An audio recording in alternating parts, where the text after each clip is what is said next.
Hello, and welcome to First Geek 411's book club. Tonight we will be chatting The Teller of Small Fortunes by Julie Leong. Yes, I got it.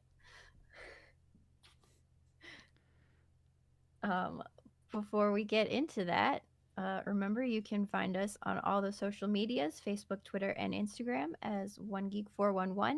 Join our Discord server. Shoot us an email at 1stgeek411@gmail.com. Watch live on our Twitch every Monday night at 6:45 Mountain Time and find all our videos over on YouTube. And you can also check out some sweet merch at our Redbubble store. I'm Shanine, and with me I have Emma and Cameron. Hello, hello. All right. So, in this cozy fantasy, Tao is traveling around the country as a fortune teller, but only telling small fortunes. She's been on her own for a while, ever since she saw her father die in a greater vision, and there was nothing they could do to stop it. Her new stepfather brought her and her now distant mother to a new country. While on the road, Tao runs into Mash and Silt and reads Mash's fortune involving his daughter, who has been missing for many months. They begin to travel together, soon adding a baker named Kina to their number. The four travel in search of Mash's daughter and adventure. They come up against an existential troll, a dangerous and dying phoenix, and a persistent and seriously allergic magefinder. Against all hope, these four journey in pursuit of Mash's daughter and becoming the people they never thought they could become. What is your 3-word review? D&D level 1s. Just chill vibes. Found family fate. Um, all right. Did this bring to mind any read-alikes for you, and how does it fit into the cozy fantasy genre? I'll say, shout out to our other book club on A Psalm for the Wild Built. That this is like right in line with thematically and vibes and stuff like that. Like, obviously, a very different genre for that one, being solar punk, versus this one of more like traditional fantasy. But all the characters would get along just fine. I definitely thought of that one too, with like the traveling cart and like Mm-hmm. her pouring tea for everyone, and I was like, ooh. Yeah. It's definitely, that's the Psalm for the Wild Bill is the one that I also thought of. But it took me a second to remember what it was called. Um,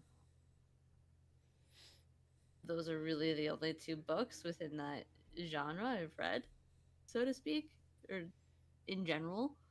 Um, but I definitely a couple of times made tea for myself while I was reading or listening to it because I switched between both formats. Yes. And yeah, it was a good time.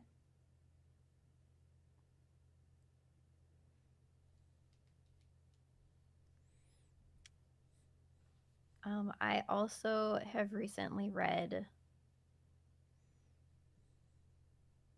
oh, what's the title now? The second Legends and Lattes book Oh, by Travis Baldree. is Bookshops it and Bone Dust. bookshops? Yes. I got it. I, with the bees, I was thinking of bread knives, and then I was like, no, that's the third one that's not out yet. And then I panicked. Bookshops and Bone Dust. Um, feel like Legends and Lattes is kind of like the poster child for cozy fantasy at the moment, so it's hard not to think of that one when thinking of cozy fantasy. But it's because it's good. Um, Mm-hmm. and yeah, I think it's got some similar vibes with that one as well. Just some like found family, some adventuring. Mm-hmm. It's like adventuring, but nothing ever goes that wrong. Like, Like there's definitely problems and challenges, but it's not like we stumbled upon a giant war or something like that. Like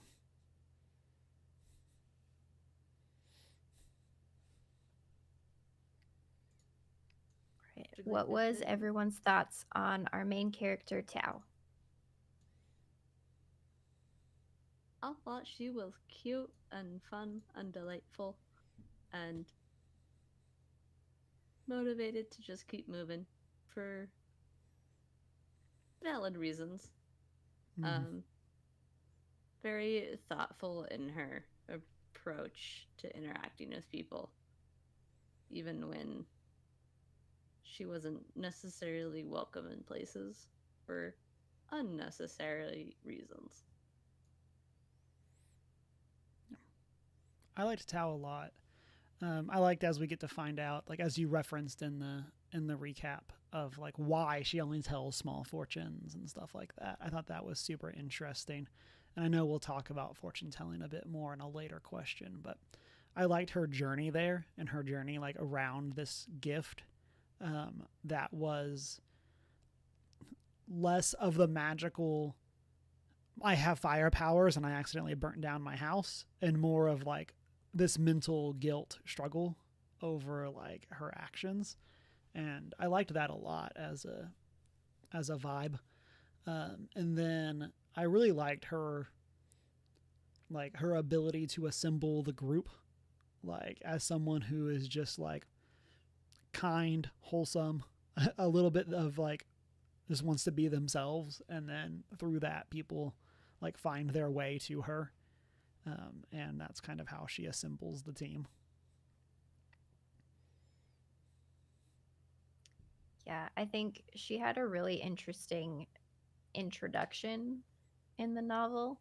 It's like we first see her telling the fortune of these where to find these missing goats, and it's not her fortune telling at all. She just saw the goats as she came into town, and I'm like, oh, okay, yeah, a fortune teller. I Mm-hmm. Mm-hmm. see what's going on here. And then it's like, You're oh just very no, observant. she actually can tell small fortunes. Oh, that's Yeah. interesting. And it's like, oh no, she actually can tell big fortunes as well. She's a full-on seer. Um, Yeah, like probably the most powerful fortune teller in the world, at least in the country. But yeah, I think yeah, it was just such a like unique introduction to her and her powers. Like starting out thinking like she's actually not magical. She's just mm-hmm. BSing everybody. Okay. Yep. Yep. Yeah. As we are Well, wont to assume about fortune tellers. yeah. Uh, it kind of reminded me of going to another book club that we did, The Adventures of Amina Al Sarafi, where like Yes. while that book starts with some like weird stuff, there's like the question throughout like the beginning of the book of like, is magic real? And so I really liked that as like our introduction to Tao of like what is the actual world building, what's allowed in this world, and like I thought that was a super fun way. Or even a similar thing where she's like, oh, there's this monastery. It's like, well, that's not a fortune. That's just her knowing where something is and like reading this person and being like, hey, I think this would be good for you if you went here. It's what your fortune says. And so I liked that as a like prolonging of is magic in this world.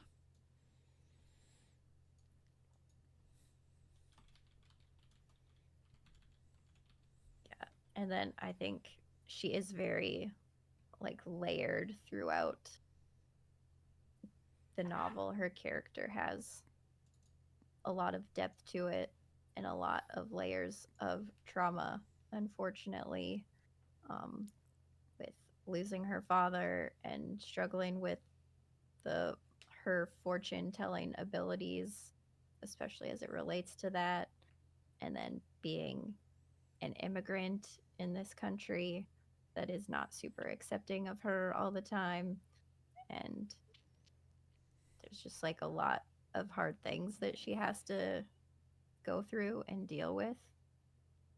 Um, but still, like, tries to help everyone that she comes in contact with and is very kind.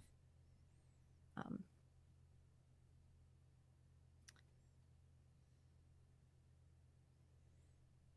so yes, we mentioned her ability to bring everyone together. What does everyone think of the rest of the party? Mash, Silt, and Kina. Like Silt and his consistent quandary with how he's made a living for himself and whether or not he's going to continue that. Which, I mean, he made a life for a long time as a thief, um, and then by the end, he essentially. The thing I love about the party as a whole is that they essentially end up being like a traveling carnival or Mhm. circus, which is really fun. So Silt and Mash have this whole routine of like the strongest man and the like magic doer, which is really just sleight of hand, and pulling pennies from people's ears and things. And I just love his whole little arc of his own of like turning the skills that he learned from thievery into like magic tricks instead. Um, because he was so struggling with the morality of the thing he spent so long doing to survive, and then he found a different way to do the same thing that's considerably better and more socially acceptable. Mhm. And that's great.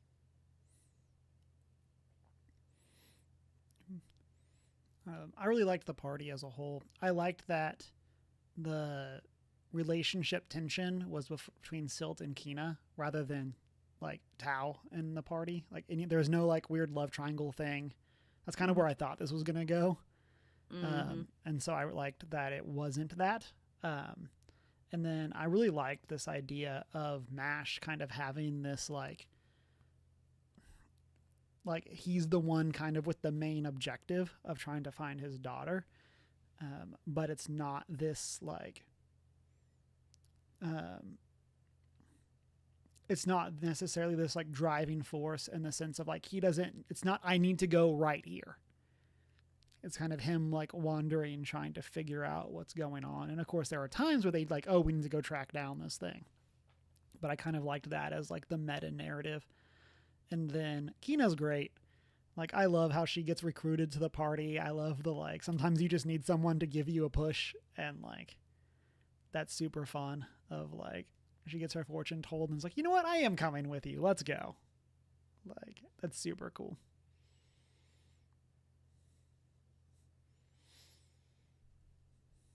She found Yeah. her place in baking too. Yeah. Her pastries tasted good, but they didn't look good. And now she has fortune cookies.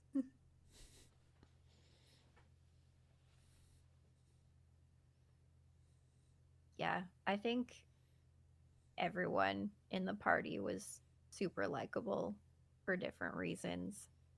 I think Silt is also kind of my favorite. He's just like, aw, sweet little boy. Yeah.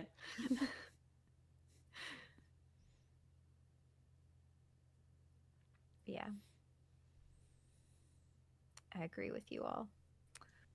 Um, we have been known to call out the animals in the novels that we read, and this one had several of them. Um, who do you name as the most valuable animal? How? They're all equally valuable.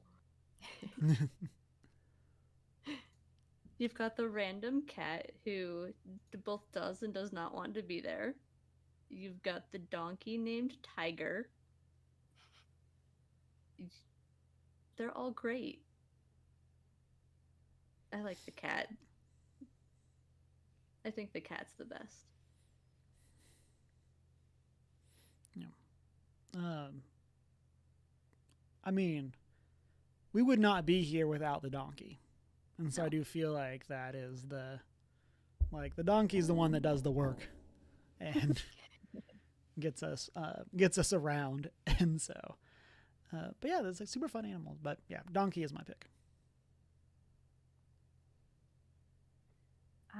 I really like the kitten that Tao sees in the vision, and then we get to see at the end of the novel. Um, just love that they name it Bloodhair after a pirate. It's great. That kid's either being raised right or wrong, and we're not sure Yeah. which one. But it's one of those. Hmm. Mom did not approve, but Yeah.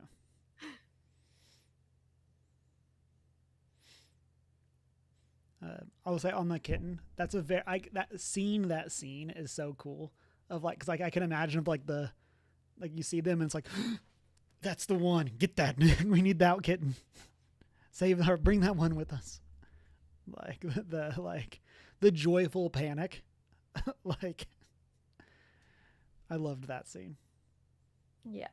Your child will be returning soon Mm. because of this cat.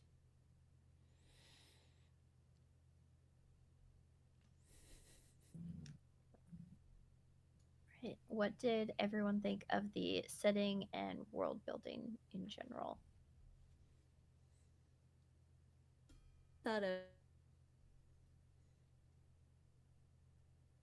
very chill overall. Like you get more of like a bigger sense of the whole like world, like a broad sense, and then like more specifics based of like the towns they're in, um, and how there's different towns feel differently towards um, Shinarans and things like that, just sort of depending on if they're trade cities or little villages or whatever.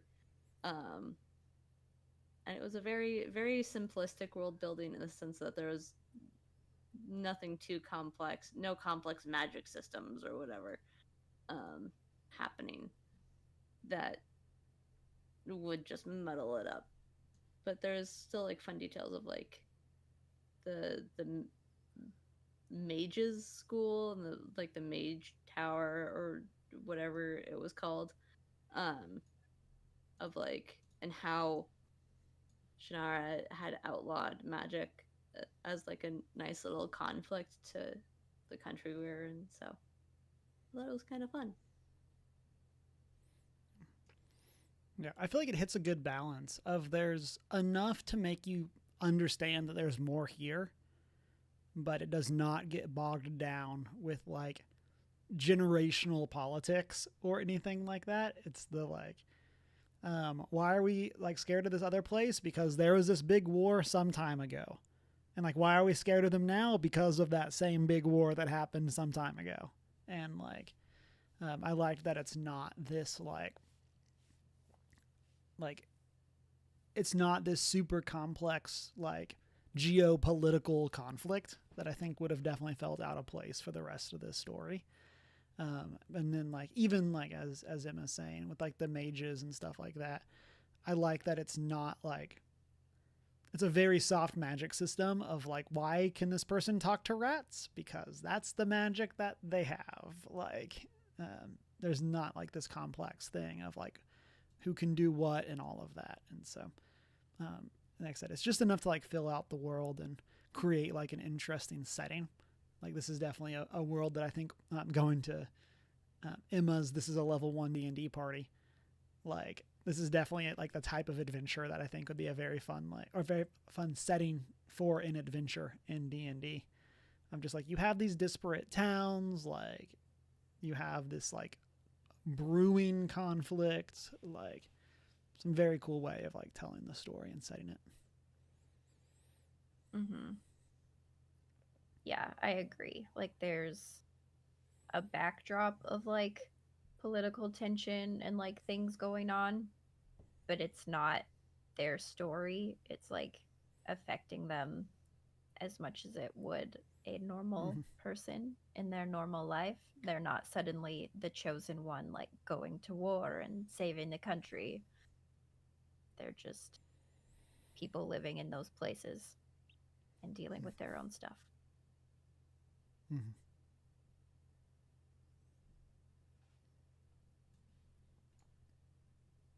Um, and speaking of which, our conflict is not super huge, massive, world changing war and things, um, as is necessary for a cozy fantasy. The conflicts were more personal and smaller scale. What did you think of the conflicts throughout the novel?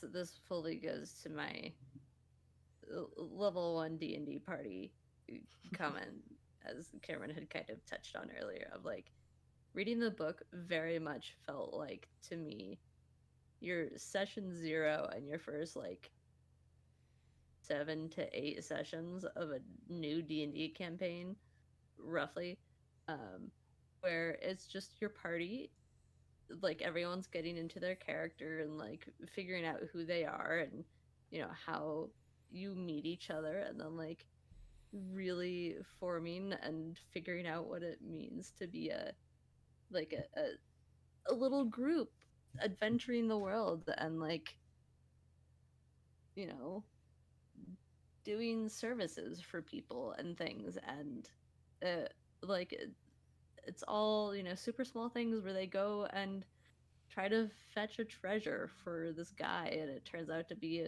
a phoenix egg, and then they decide to not steal it after all, and then they encounter a troll at a bridge, and all of these little things that are like, yeah, it's just like fun little like you know scenarios and conflicts that they have to work their way around, while also finding this guy's missing kid, which also feels very D&D.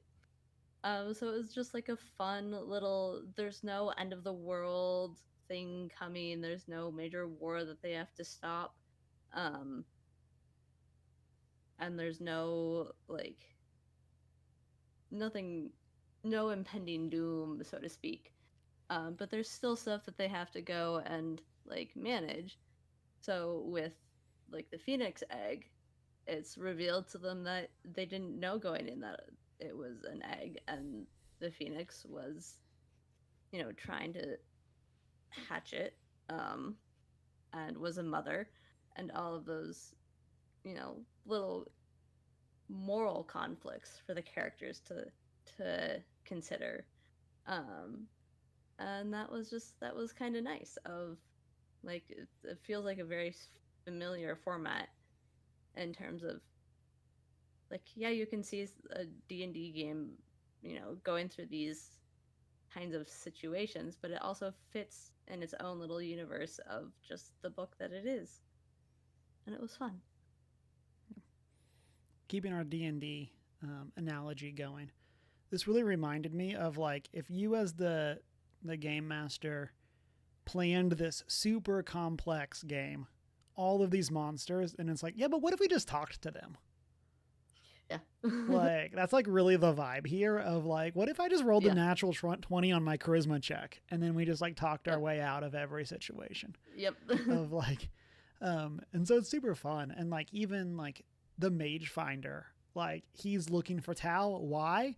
Because she's good at magic and he's been sent to find her. Like there's not this like super complex like um reason of like, oh, you are um like going to be killed or whatever, or like You're it's the just like, oh chosen one, and you're the only yeah, person in the world that can save us from this, yeah, you know, the evil one or whatever. It's just, yeah, no, we're gonna go uh, find this guy's kid who's missing yeah, and yeah, have and some then like adventures on the way.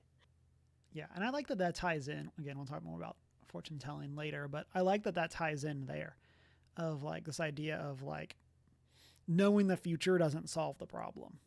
It just kind of lets you focus in on what to do, and I liked that as like this conflict of like it's not centered around Tao being like a general. Like she's not the one that's leading the army. She's basically someone that like pops in, advises on one topic, and then says, "Cool, we good? Bye." and then Peace just out. pieces out of like, I'm going to just go back to living my life. Thank you. And I liked that. And I liked that as like our like cozy like way of dealing with conflict. Because like this, there are stakes, but those stakes are not like I mean, other than like the Phoenix is probably the only time like the party is in any like serious danger. Um, and I think that that's a super fun way of, or super interesting way of like presenting this, like presenting these conflicts. What if we just talked it all out? Everything will be fine if we listen to each other and communicate, and it'll be fine.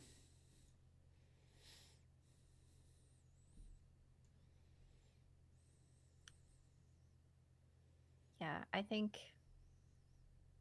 the story did a really good job of centering like the internal conflicts, Mm-hmm. um, which I think any good story should do, but I think this one Mm-hmm. did it really well. It's with like our boy Silt always having the struggle with like, am I a good person? Um, I just want to be a good boy. I'm gonna go fill everyone's pockets with pastries, whether or um, not they want them. Yeah. Kina just wanting to be like more confident and bold, and yeah, Tao really like wanting a family, and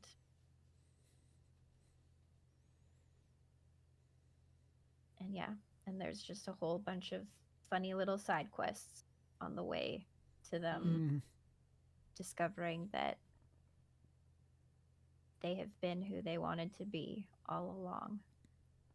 the real treasure was the friends we made along the way. Yeah. Yes.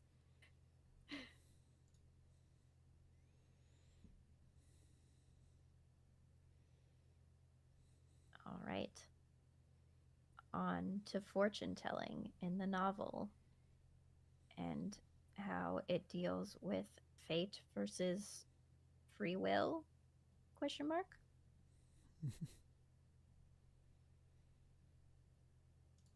I think Silt is a great example of this whole, scenario because he is very conflicted about having his fortune told because he didn't want to know if he would continue being a thief or if he would be reformed, so to say.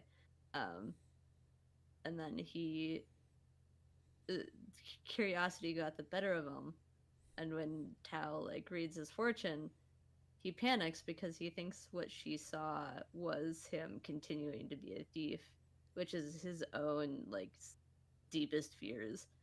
But it was him like actually going forwards, so to say, like not relapsing, like righting his wrongs. That's what I'm going for. Um, as a former thief and like returning stolen property to people. And I think a lot of that, you know, thing and that little sort of subplot was Silt was already had already decided that he no longer wanted to be a thief. It was just a matter of actually like acting on it, and it wasn't the Tao's like fortune telling or predicting the future that sort of determined his actions. It was his own decisions. It was just a matter of how are you going to then act on them. So I mean that's just that one specific scenario of like it doesn't really that was more free will that had already been determined for him rather than fate. Whereas with Mash, it was more fate that his daughter would be found than free will. It was just a matter as of how we were gonna find her.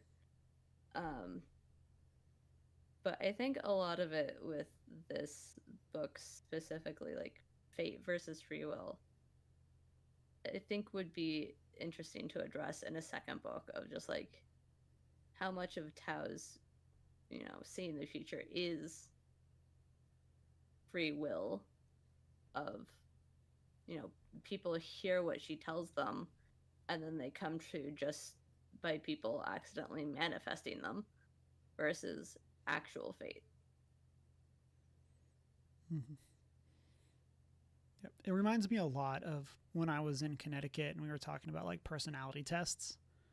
Of like one of the challenges with personality tests is like if you know what yours is, like that can kind of become the excuse of like, oh, I do X and Y thing because I'm an Enneagram 3, or like I'm an ENFP. That means I need to blah blah blah.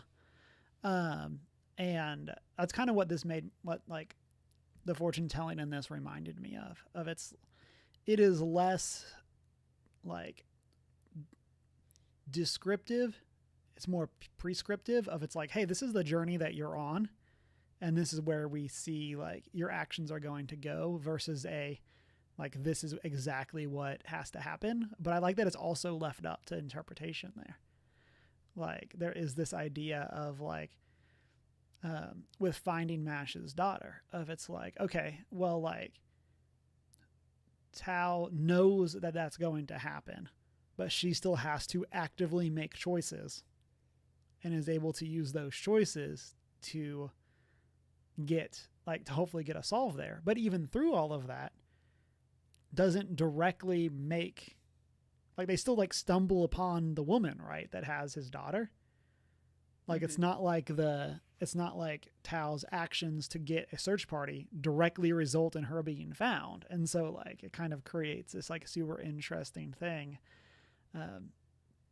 versus stuff like telling Kina's fortune, which like seems very much like hey, this is the fortune that we saw, and it's like literally 20 minutes from now, like, or multiple days from now, but like it's like us literally leaving this place together.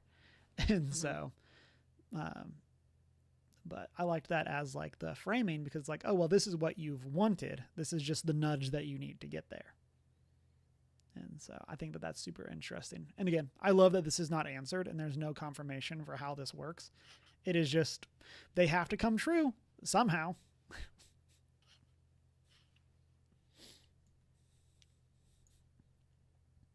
Yeah, I think it is very unclear in how it works exactly. Because Tao did mention that there was like an element of free will and that the smaller fortunes could be changed.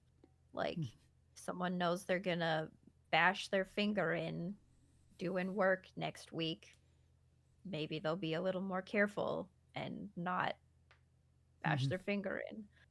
Um, it's like what is set in stone versus what's not set in stone. Then also like with Kina, for example, like is she coming along if Tao does not tell her that that's what she saw, or if Tao does not read her fortune at all? Like,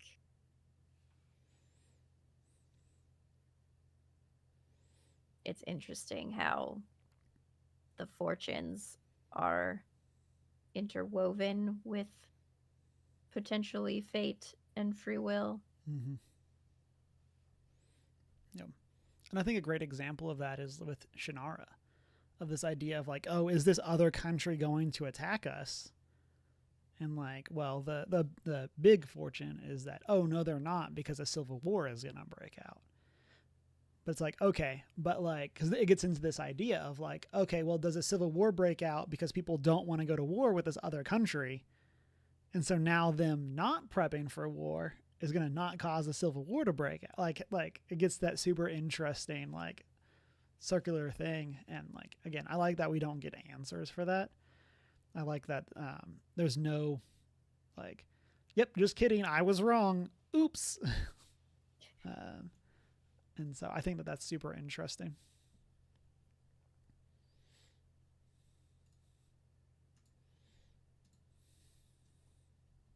Right. Were there any standout moments for you?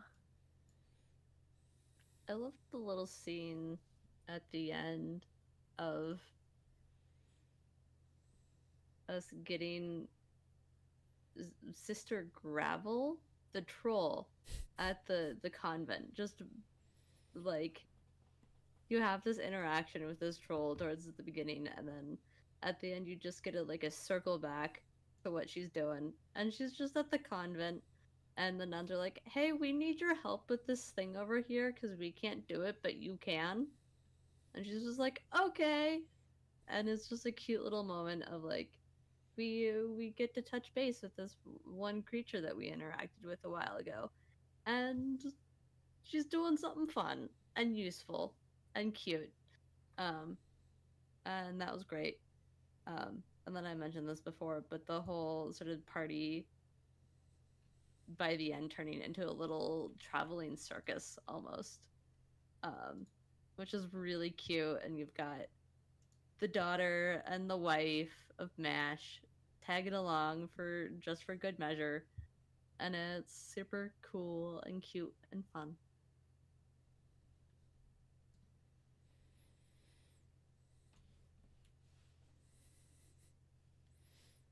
Um, I think the Phoenix scene is like very standout, just because, like I said, it's all them rolling their charisma stat of like I like the I like that. Um, this kind of goes into what I was saying with Tao at the beginning. I like when books make you question, like, is this genre correct? Or like, what's going on here? Like, is it real? Is it magic? Like, what's going on? And so I liked that, like, this book has been super cozy. And it's like, oh, are things about to get rough as we get this Phoenix? And then I'm also like, I'm a sucker for like intelligent magical creatures. That like, and so I loved the idea of the Phoenix like intuiting Silt and like being able to like read his heart basically, and kind of help like challenge him in those ways. In like as you were saying, Shanine, of like in a book that really is so much about these like individual conflicts, like personal conflicts. I really like that we get this like that the Phoenix serves not just as a are you someone who would do this type of action, but also this like bigger challenge for like what kind of person are you going to grow to be for Silt.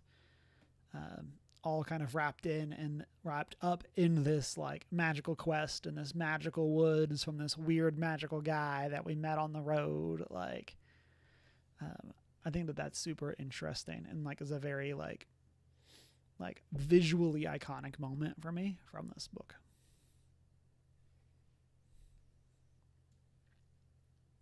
Definitely.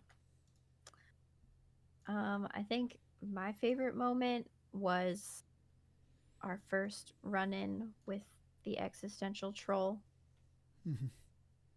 It was just so funny, for one. Like, just this depressed guy being like, what is the point of existence? Mm-hmm. Um, but my favorite part was definitely Kina telling the troll off and just being like, you don't get to decide if my life is worthy enough or not. Like, I'm Mm-hmm. finding beauty in my life, so it's good. Yeah. Mm-hmm. I was like, yes, go girl. Good for you, girlfriend.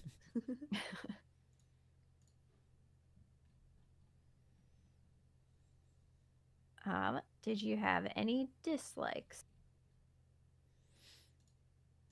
I mean, overall, the story felt a bit slow to me. It does pick up, but like in normal circumstances, I would have like taken a lot longer to finish this just because I would have picked it up, read like 2 pages, and then gotten bored and put it down again. Um, and like, I don't, I think I don't really like slow paced stuff that's also like easy to read. if it's slow paced and like a challenge like Lord of the Rings, then I'm more forgiving because that's also like on me to have to like focus and actually pay attention to what's happening because it's more of a reading challenge. But that's like my biggest dislike with this is just like I I'm not feeling challenged and the pace is not super entertaining to me. So like I'm not really I don't really feel like I'm gaining a lot out of it. That doesn't, you know, mean that the book is poorly written.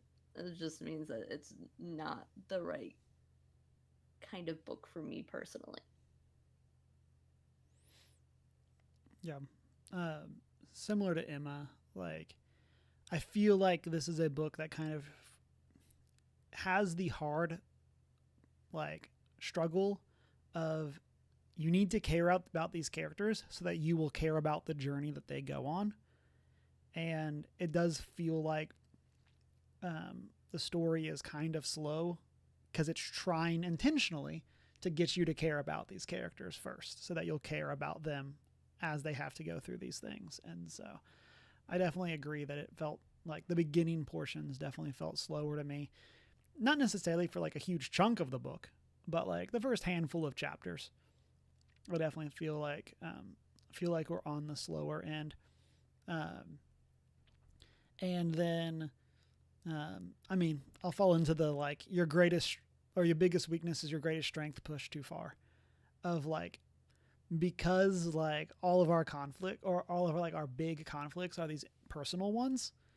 There is a lot of times there doesn't feel like there's a lot of stakes. Um, and like when there's until you really get to towards the end of the book of like I think really once you get to like the Phoenix forward, that's when like a lot of the stakes start to kind of reveal themselves like this is not just let's travel and go on an adventure, which is fine. There's nothing wrong with that. um, but um, that was definitely something that like again I don't think that that's a problem with the book, but that's something that um, it made it difficult for me to be like, yes, these characters are great when there's not a here's a very simple way to show that this character is cool because they did this cool thing. And so the cool thing is that they are kind people. like, and so, yeah.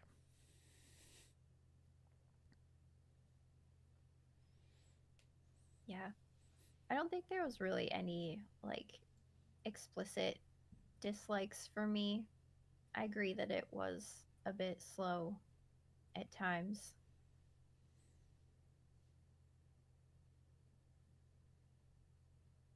Yeah.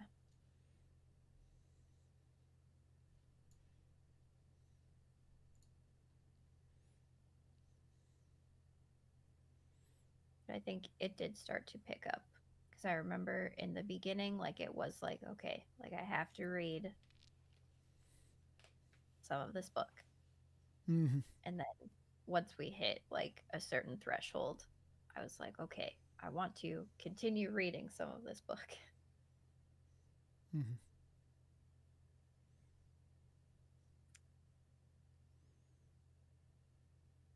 Uh,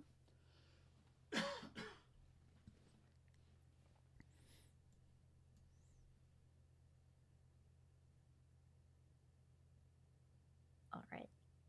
So, one standout moment for me, I have a quote.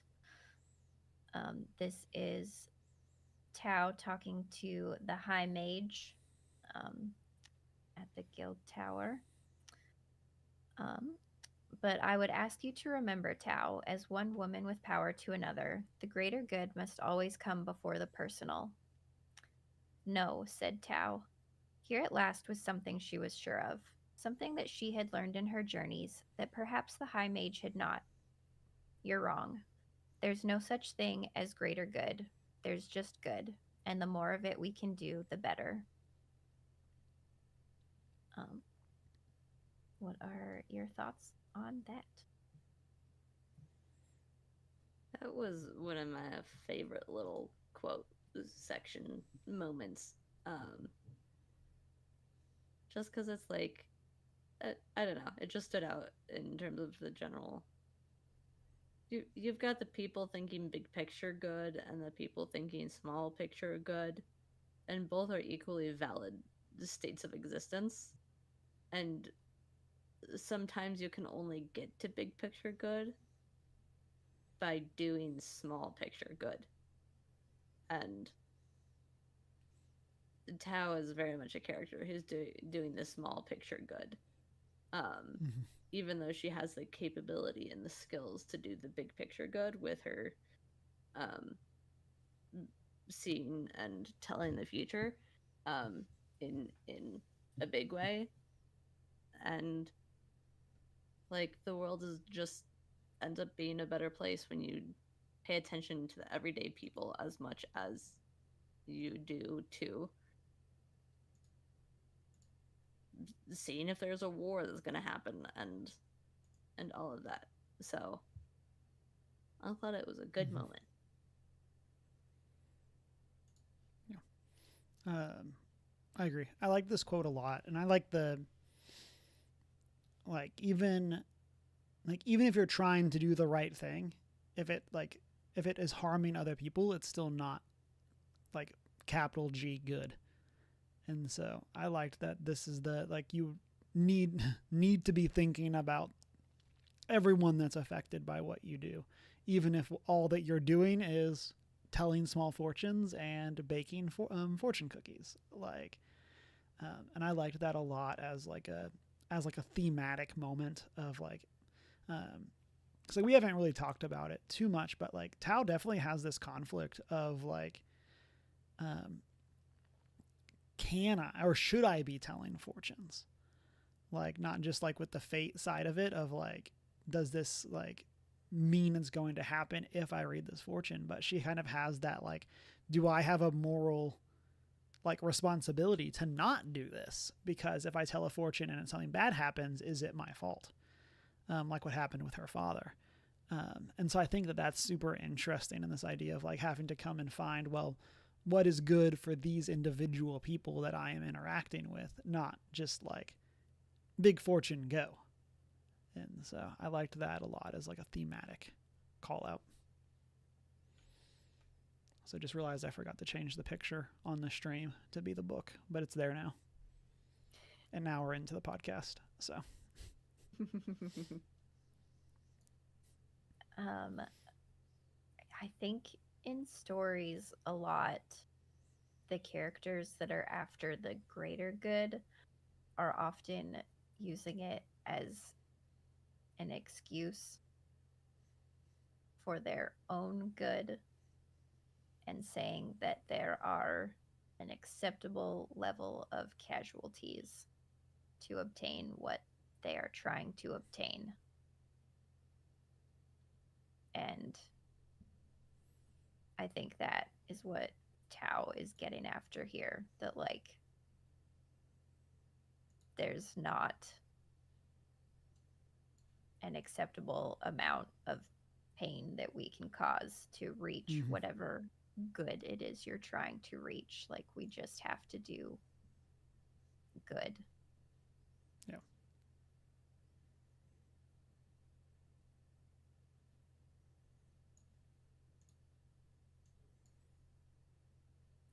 Were there any other themes that stood out to you?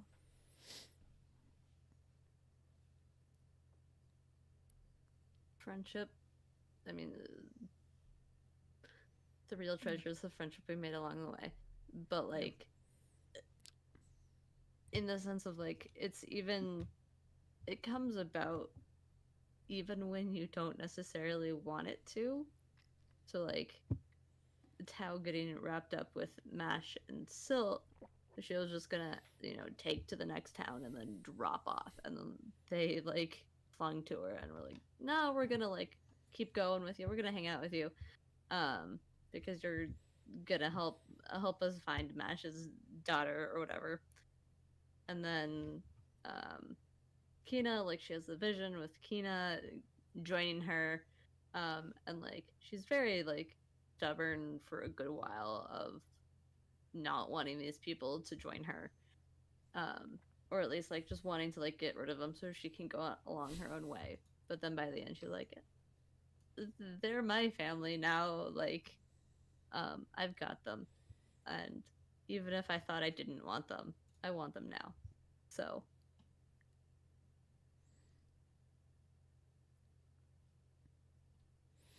Yeah.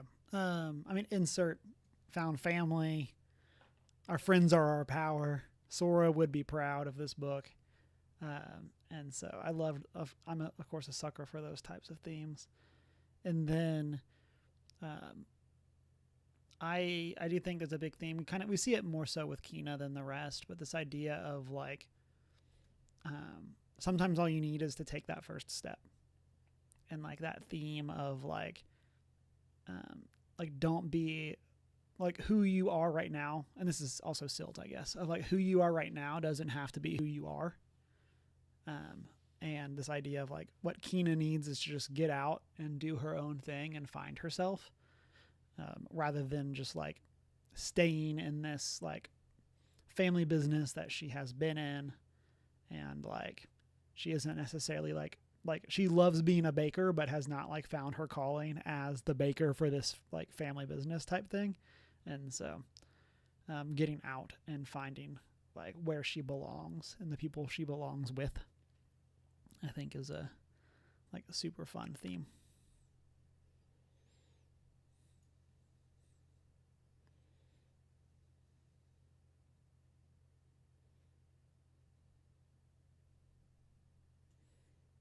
Agreed.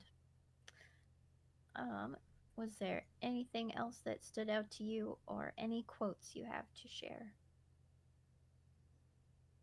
one of the ones I have is um, when she's talking to the shopkeeper who's also um, Shinaran, and he's realized that she doesn't speak the language because she lost it growing up. Um, and he says, "I'm sad that you have lost so much," said the old man, empty hand falling back against his side. "I hope you find new joys to take their place." Um, and that was just a sweet little moment of like, it's a sadness for him that she doesn't have that connection to their shared culture, um, because she lost it. But he wishes the best for her future anyway, of like whatever new good things comes her way. He wants that for her, because he misses home and she misses home, but their experiences of home are very different, and she's never going to have that experience, but she may as well have new ones. So that was one that stood out. Mm-hmm. Um, one that I always had to go to Goodreads to look up quotes for audiobooks Yeah. because I never remember to get them as I'm going through. And so I think this is Kina talking to the troll, but I could be wrong. And so it's we are not always cheerful and funny. We've sadness and anxiety and all these bitter things wrapped up inside too, and that's what makes the sweetness all the sweeter. So I liked the idea there of like life isn't good because it's all good. It like the good you only know good after you've been through something. And so I liked that as like again as this like challenge of um, like good doesn't mean easy. Like good can be a huge struggle and can be a challenge, and then it can be how you come out of it on the other side.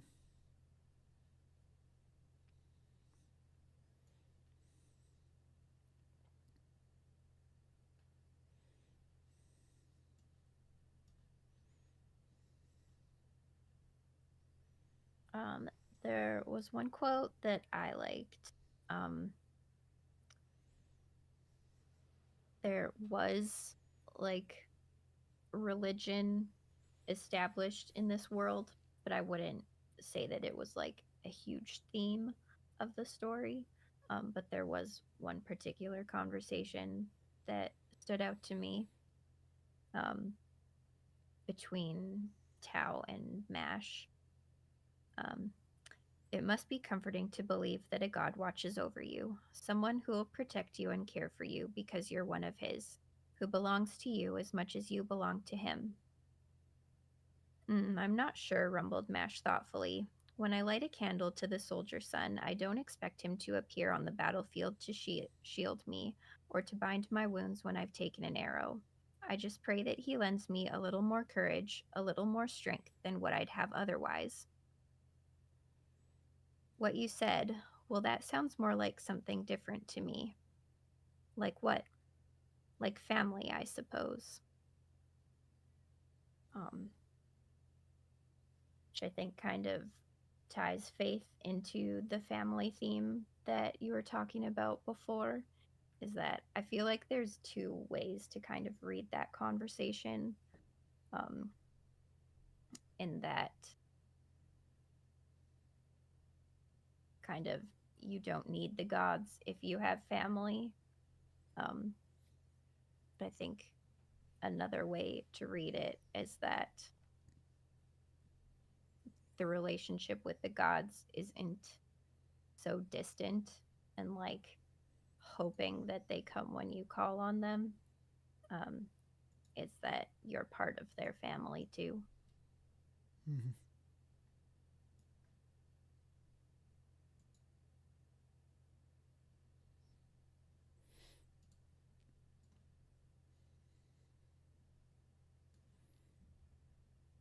Um, right. And are there any final thoughts on the Teller of Small Fortunes? Solid book. Pleasant read. Uh, I enjoyed it. It's a good read. There is another book coming out from this author later this year called The Keeper of Magical Things. And so I do want to shout that out. Looks like it releases in October. And so kind of want to shout that out as we've been talking through this book. It looks, from a very quick read of the Barnes and Noble description, it looks like it's set in the same world with different characters. And so I kind of want to recommend that out.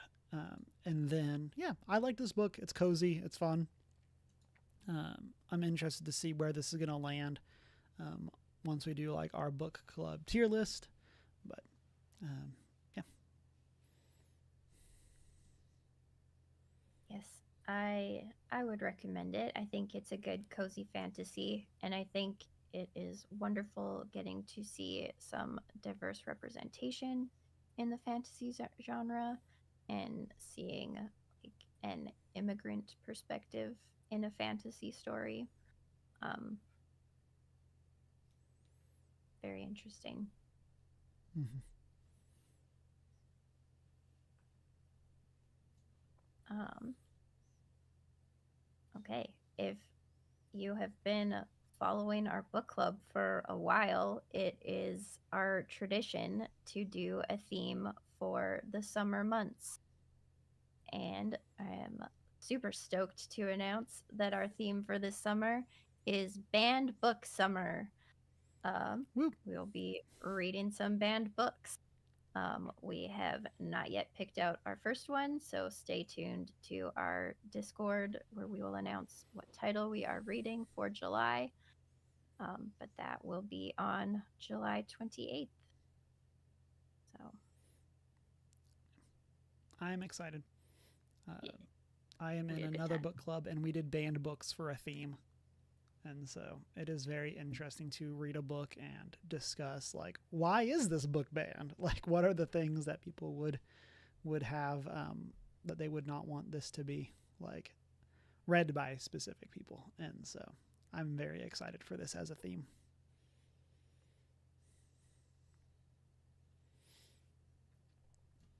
I'm very stoked.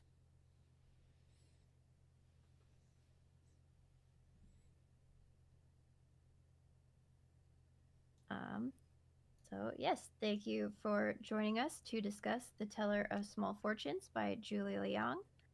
Um, we are First Geek 411 on Facebook, Twitter, and Instagram. You can join our Discord server send us an email at 1stgeek411@gmail.com and check out our Redbubble store. Watch live on our Twitch and find all our videos on YouTube. I am Hoot and Howl Tales, TALES on Instagram. And I am not prepared with an I in the prepared on most platforms. And I'm Humar Whittle around most platforms. Read a book. Read a banned book. Drink some tea while you read that banned book. And eat a cookie.